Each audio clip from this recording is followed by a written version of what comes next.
yung rally tayo tapos nun. And then what? Nasaan yung iba? Nasa comfort zone eh. Kaya nga gusto ko, one time, big time eh. Kagaya ngayon na naglagay ang administration ng akala mong okay, trusted kasi sila BBM naglagay o kaya si Lisa, si First Lady o kung sino man.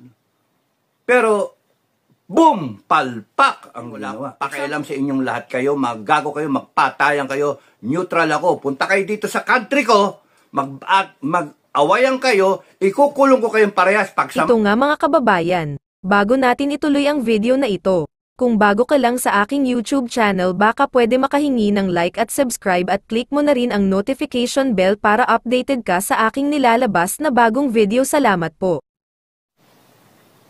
Parang walang kapag-asa itong bansa natin.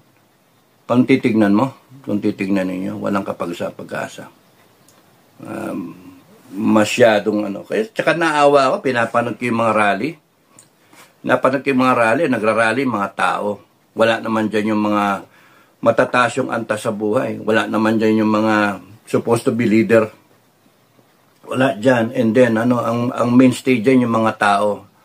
Parang, naawa ako kasi parang mga langgam eh. No? Parang yung mga bubuyog, sila yung worker bees. No? Work. And then, parang yun lang ba papel ng mga tao? Sila yung mahirapan, sila yung maarawan.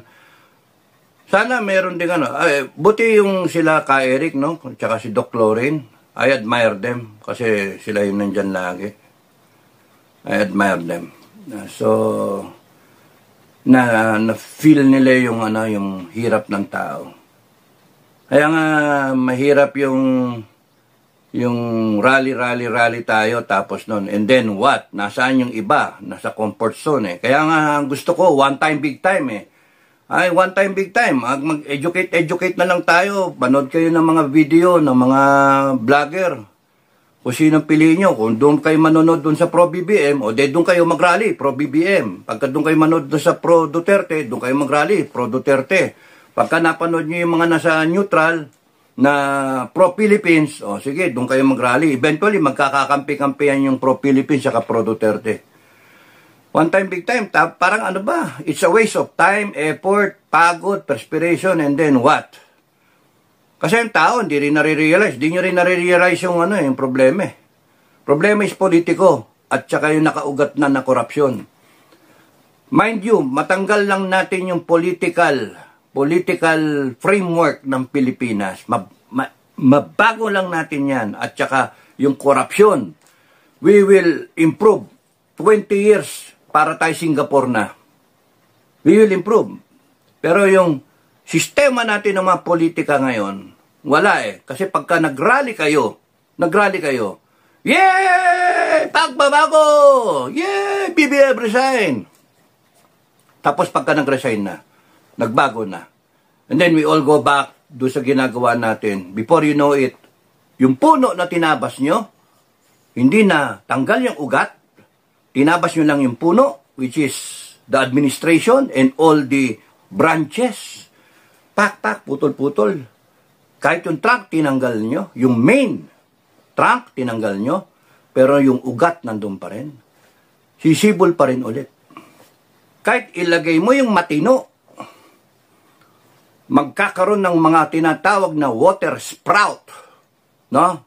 Pagka nagtitrim kayo ng puno, research nyo, pagka nagtitrim kayo ng mga puno, ang tinitrim talaga is yung water sprout, yung tumutubo dito sa ibaba o kaya dito sa main mga lateral branches na yung biglang uusbong and then kukunin niya lahat ng energy. Yun lalaki na alanganin ang pwesto. Kasi yung sanga mo dapat ganyan eh. Ganyan. No? Learn from the farmer. Ganyan. Ayun yung trunk. Ito yung trunk. Sumangang ganyan, tatlo. At the best nga is equally spaced sila para yung canopy na magde-develop, maganda parang mangga. That's the best. And you keep it low para manageable yung height para madaling mag-pick ng fruits. So, sometimes may mga tumutubo dito sa loob. Kaya pagka nag-criss-cross yan, maggaganon, magrarab ng branch, papasukin ng fungus yung puno, at magkakaroon ng decay. So kahit maglagay kayo ng isang Duterte, isang matinong politiko, at meron siyang tatlong ng government, judiciary, legislative, at saka executive, may tutubong water sprout, may tutubo ng mga unwanted branches, unwanted people na makakalusot. Akala mong bait-bait, kagaya ngayon na naglagay ang administration ng akala mong okay, trusted, kasi sila BBM naglagay, o kaya si Lisa, si First Lady, o kung sino man. Pero, boom, palpak ang ginawa. Example, sino ang responsable na magkaroon tayo ng additional 4 bases ng military ng US? Bakit tayo pumayag na magdagdagan? Ano yun? So, question mark Sino nagtanong kung pwedeng magkaroon ng additional EDCA bases? Pilipinas o Amerika? Bakit tayo dali-dali na pumayag tayo? Open legs, open arms. Kinagat-kagad natin, ano yung mga kapalit? Mind you, pagka nagdagdag ka ng base, isa nga sa mga ng vlogs na, magnet nga magnet. Kaya nga, one offense after the other, one laxity after the other. Sino yun? Kilala nyo kung sino, di ba? Pero, yun yung mindset ng military man. O, ginajustify ko? Hindi, ganun talaga, military man. Ayaw mo malapa, pagka may pending na kalabang ka, ayaw mong maisahan. Kaya kuha ka ng alay mo.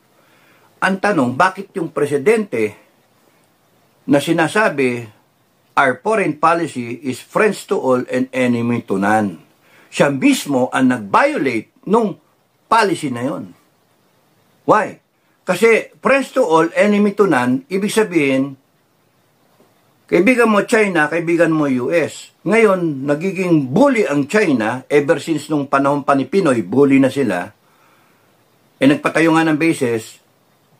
Bakit magpapanik yung presidente? Nagpanik ba talaga? Question mark. Nagpanik ba talaga siya? Or may inoffer ang Amerikano na pumayag siya kasi maganda yung benefit sa kanya, hindi sa Pilipinas, kasi kitang-kita naman kung ano ang dumating sa Pilipinas. Ilan? Ano yung sabi? $100 million sa lahat ng bases na yan, siyam. And ngayon, sinasabi nila na dagdagan pa. Okay, nandun na ako Kung ang policy natin is friends to all and enemy to none, how can you maintain that kind of policy when you will favor allies that are against China? Ganon So, kung nag-aaway itong China at US, nagbabangayan na, o China, Japan, o China, Australia, China, South Korea, hindi ka makaka-maintain ng policy na friends to all, enemy to none, because the enemy of my enemy is my friend. So, o kaya the friend of my enemy is my enemy. So, kung kalaban niya ang Amerika at tayo friend ng Amerika, enemy tayo ng China. Ganon din ang Russia. Friend siya ng China, therefore, enemy rin siya ng Amerika, kalaban din tayo ng Russia. Gulo ng Pilipinas. Ang military, walang gagawin kundi, siyempre, i-maximize yung situation base sa kamada ng mga politiko. Alam niyo, mga AFP, PNP, retired personnel, ang sa akin, ang stand ko, I may not be an expert but I am a practical guy. Straight to the point, practical, iniisip ko bansa natin, iniisip ko mga Pilipino natin. Ang sa akin, kung ako masusunod, I will announce to the whole world that my policy is neutrality. Sinabi ko na yan, I want to be a neutral country. Wala akong pakialam sa inyong lahat kayo. Maggago kayo, magpatayan kayo. Neutral ako. Punta kayo dito sa country ko. Mag-awayan kayo. Ikukulong ko kayong parehas. Pagsamay ko pa kayo sa kulungan, magbuntalan kayo sa loob ng kulungan. Pero ang Pilipino, neutral. Yun yung aking stand. Yun yung aking stand. Gusto kong linawin